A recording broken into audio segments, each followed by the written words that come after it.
How are you guys doing today?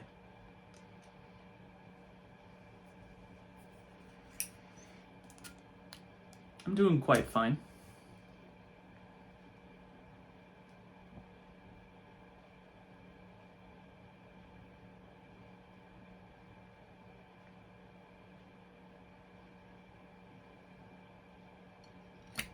Just taking it slow, enjoying the long weekend with my family.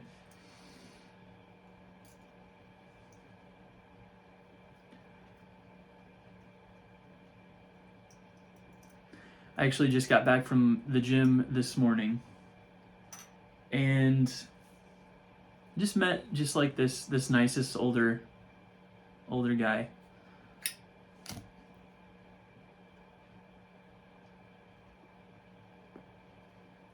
You know, I'm not one that normally talks to a lot of people, you know,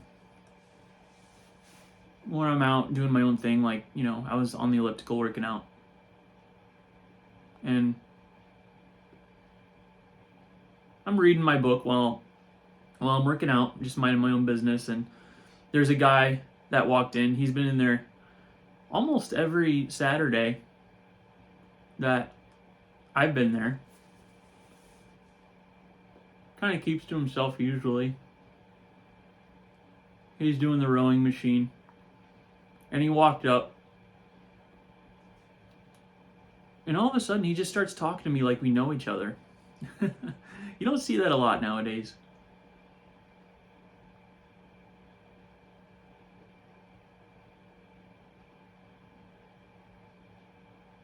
Especially with younger people like myself, I guess. But I guess that's why I feel like I get along better with older folk.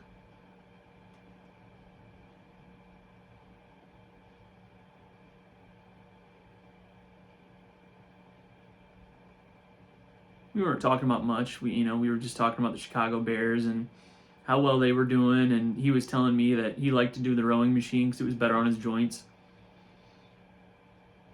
I started talking to him about how I started liking to do the elliptical after, you know, I've had some back issues lately, and hoping that would help. So yeah, we just got to chatting. Talked for like 20 minutes while we were working out. It was nice, but you just don't see it a lot anymore. You just don't see strangers interacting with each other that in those ways. Like, just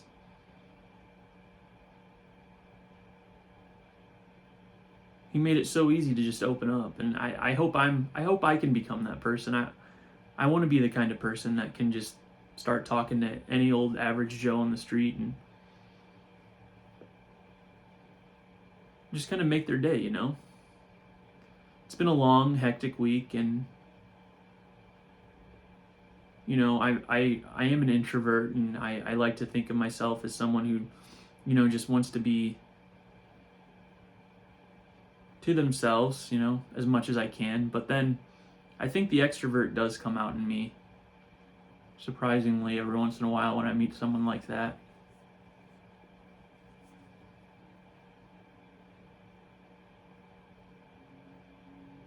It was nice.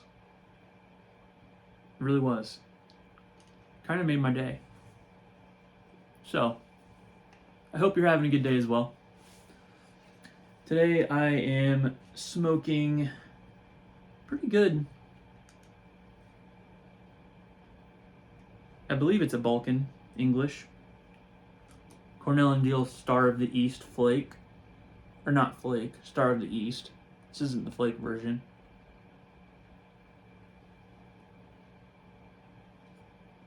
I'm a huge fan of early morning pipe, and I decided I'd try this after reading some good reviews last summer.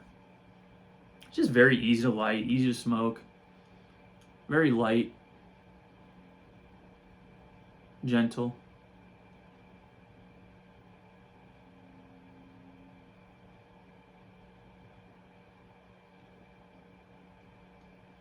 I would say it's almost smoother and lighter than early morning pipe. I mean, at least to me.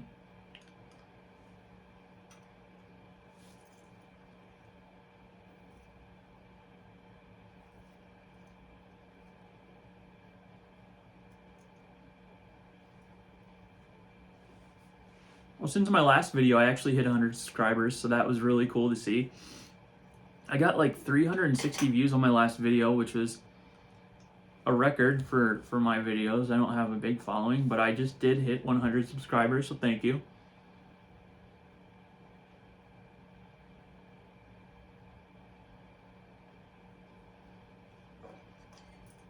It could have been shouting out, you know, Timber and Smoke and the Rambling Piper.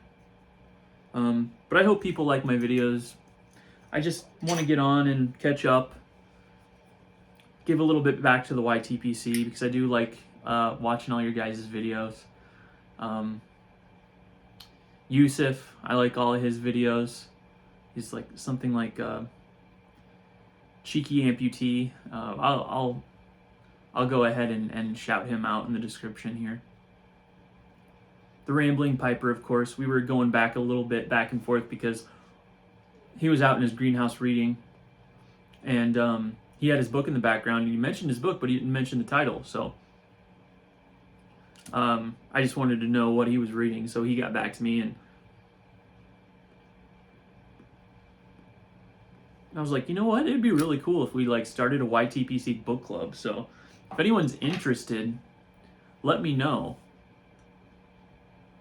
I don't know, we could like get a little bit of a following, get some members going in the YTPC. We can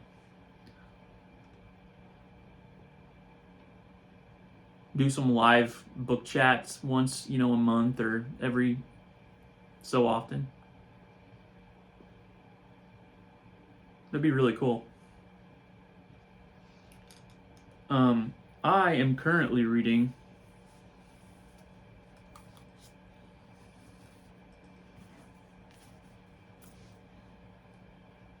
Volume 1 of Shelby Foote's Civil War narrative,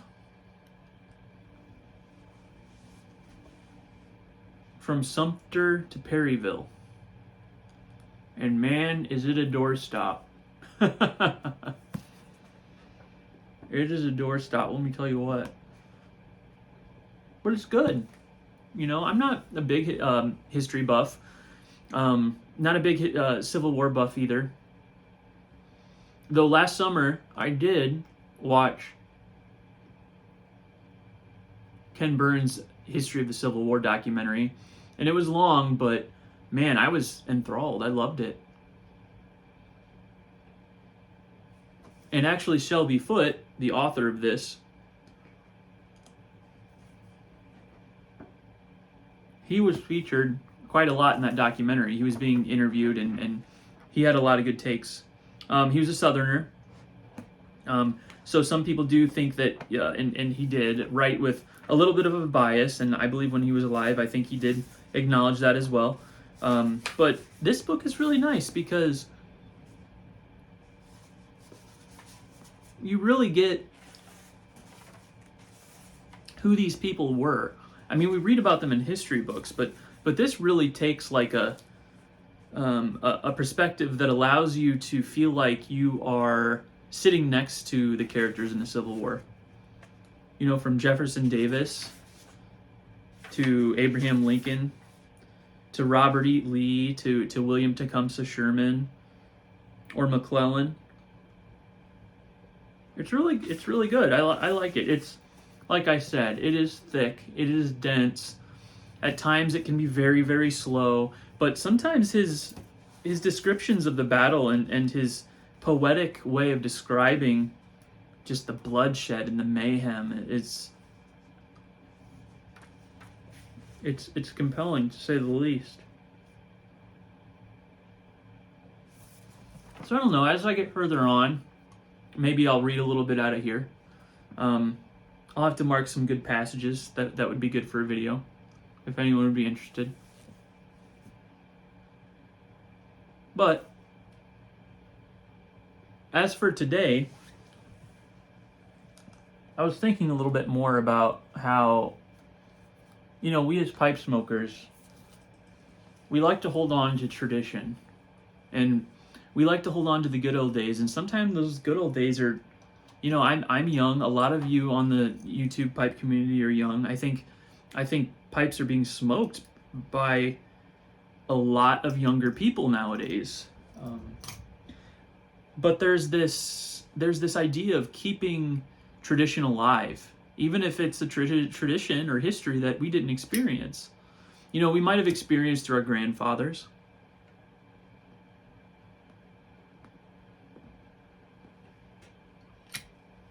We might experience tradition through the people that we love to study, such as, you know, all of the great authors in my journey, such as, you know, C.S. Lewis, J.R.R. Tolkien, hell, Shelby Foote, the author of the Civil War book. He was a pipe smoker, which could be the reason why I decided to pick him up. Who knows?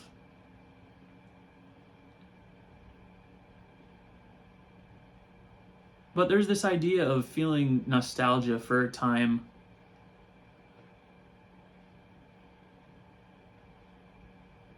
that we may not have even been around for. And I think that's okay.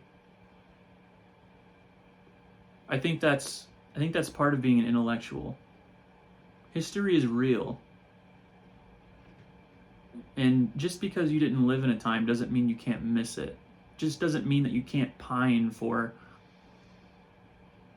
wanting to be a part of it. And I think that's why we as pipe smokers smoke this carved hunk of wood with a little bit of plastic attached. At least that's part of the reason.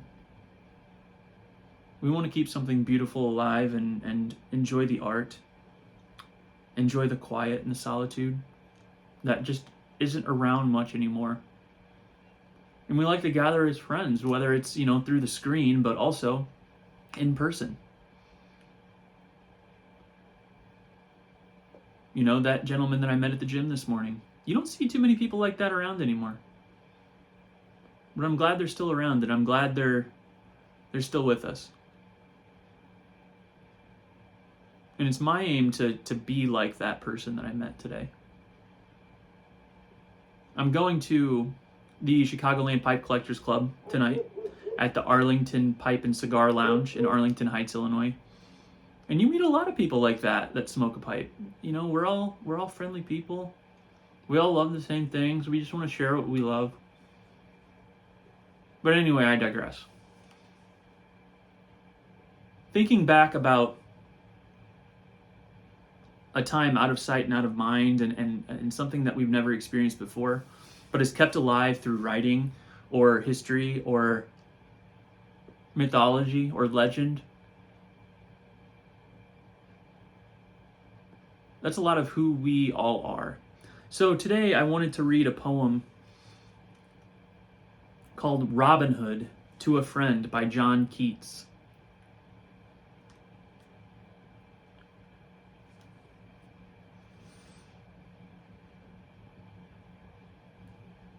It's a poem about a place of legend and mythology where daring adventures once were had, but no longer. Now it's a quiet place. Now it's a place filled with the ghosts of legend and myth. But how we can remember it. And how we can invite those ghosts into our lives and do our part to make it so that those stories aren't lost in time and that those traditions still live. So this is Robin Hood to a Friend by John Keats. No, those days are gone away, and their hours are old and gray, and their minutes buried all under the downtrodden pall of the leaves of many years. Many times have winter's shears, frozen north and chilling east, sounded tempests to the feast of the forest's whispering fleeces, since men knew nor rent nor leases. No, the bugle sounds no more, and the twanging bow no more. Silent is the ivory shill, past the heath and up the hill. There is no mid-forest laugh, where lone echo gives the half to some wight, amazed to hear jesting deep in forest drear. On the fairest time of June you may go with sun or moon, or the 7 stars to light you, or the polar ray to right you, but you never may behold Little John or Robin bold.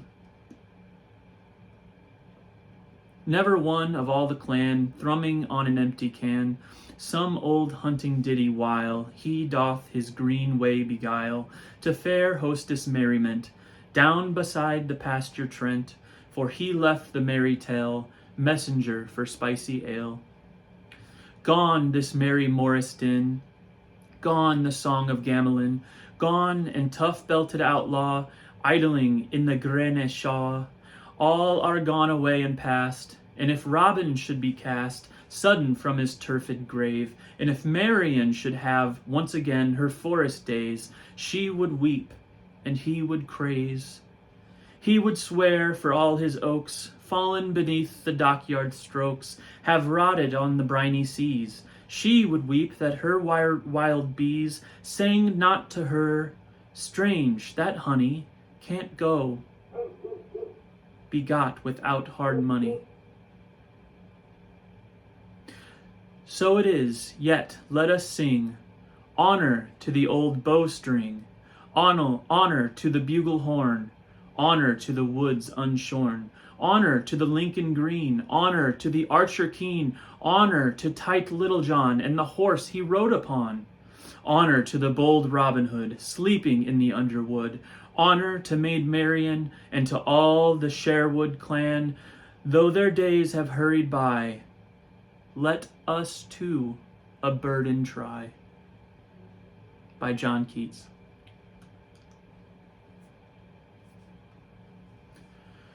So let us too a burden try, though their days have hurried by.